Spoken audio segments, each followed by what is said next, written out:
అర్ధరాత్రి ఇంటి తలుపులు ఎవరో కొడుతున్నట్లు శబ్దం వినిపించింది. మొదట్లో ఈ సమయంలో ఎవరై ఉంటారు, ఏదో నాకే అలా అనిపించిందేమో అని అనుకుంది సరోజ. తిరిగి నిద్రలోకి జారుకుంది. అంతలోనే తిరిగి ఏదో అలజడి. ఈసారి సరోజ భర్త రమేష్కి మెలకువ వచ్చింది. నిద్రమత్తులోనే కళ్ళు పూర్తిగా తీయకుండానే గోడ గడియారం వైపు చూశాడు. మసగ్గా ఉంది. కళ్ళని నలుపుతూ పక్కనే ఉన్న సరోజని నిద్ర లేపాలని అనుకున్నాడు.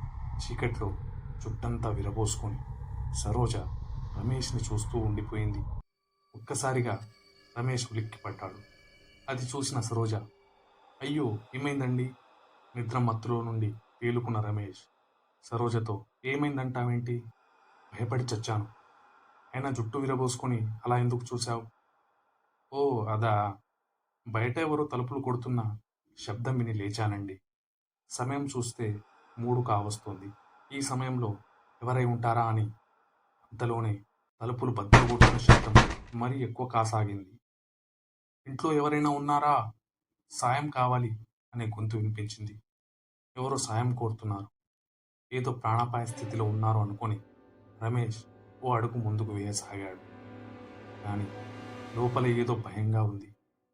వచ్చింది దొంగలా లేక ఎవరా అని ఆలోచించే లోపే, ఏవండి అని సరోజ అరుపు.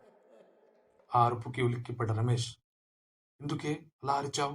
ఇంటి వెనుక కిటికీ తలుపు తెరిచి చూసిన సరోజకి ఆ రోజు రాత్రి అమావాస్య అనే విషయం గుర్తుకు వచ్చింది. తన భర్తని ఎట్టి పరిస్థితుల్లో అయినా గడప దాటి ముందుకు వెళ్ళకూడదని హెచ్చరించింది.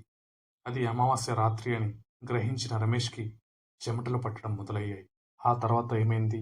ఆ తలుపును కొడుతున్న వ్యక్తి ఎవరో తెలుసుకోవాలంటే కాకతీయ డ్రీమ్స్ అనే ఈ యూట్యూబ్ ఛానల్ని సబ్స్క్రైబ్ చేసుకోండి. ఈ వీడియో కనుక నచ్చినట్లయితే లైక్ చేయండి. మీ ఫ్రెండ్స్ అండ్ ఫ్యామిలీకి షేర్ చేయండి. మీ విలువైన అభిప్రాయాన్ని కామెంట్స్ రూపంలో తెలియజేయండి.